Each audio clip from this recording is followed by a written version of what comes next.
Ako gali si Janelle Agoriles, ang edad ko 27 years old. Ang tatlo kabilog bata, tapos ang isa, inabusong ko pa lang.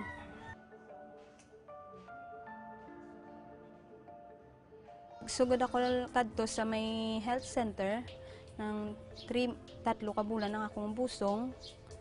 Kay ang gusto sang bana ko nga mapaprenatal ako. Kay para man kanakon kag para man sa bata nga matipan man kami. Umpisa nga nagsugod ako prenatal, nagambal ang akon midwife nga kinanglan hindi pwede magbata sa balay, kinanglan sa may lying-in center o di kani sa ospital. Tapos nagambal man ang midwife nga tapos ko bata, kinanglan mapasusugid ako kay para nami ang anumang kambata.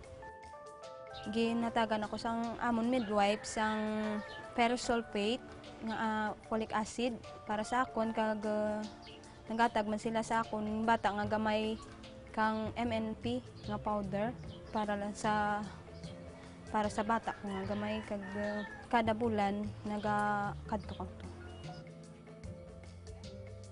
Liwaton ko, kumain ng masustansyang pagkain na mayaman sa carbohydrates, protina, vitamin A, folic acid, at iba pa.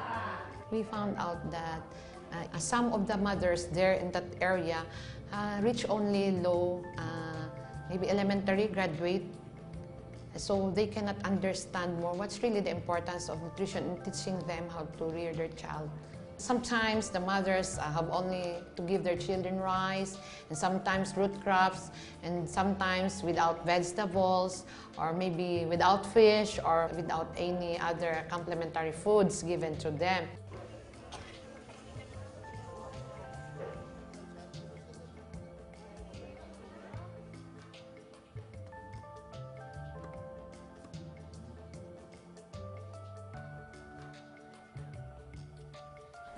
Pati ako nga sa akong pagpasuso, nagahatagid sang maayong lawas sa akong kabataan, kag man sang balatian, aware man tanda sa balatian, kag nagapaalam man sa anda sa eskwelahan abi.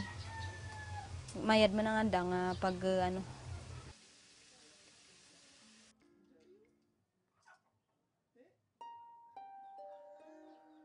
So in 2009, before this project, the prevalence rate of malnutrition here in our municipality is 17%.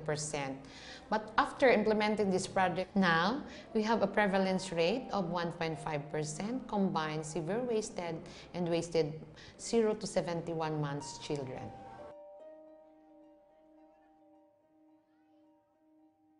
Here in the Philippines, we are working in the health sector, and we are seeing that nutrition is one of the key challenges for the Philippines to improve the health status of its population. And it's maybe even in theory, the easiest and the most cost-effective way to improve the health situation of the poor. So we are working with UNICEF because UNICEF is working on this area globally, has a specific competence, and by bringing UNICEF in, we think we can make a difference to the whole country and to the sector, health, and to the people as a whole.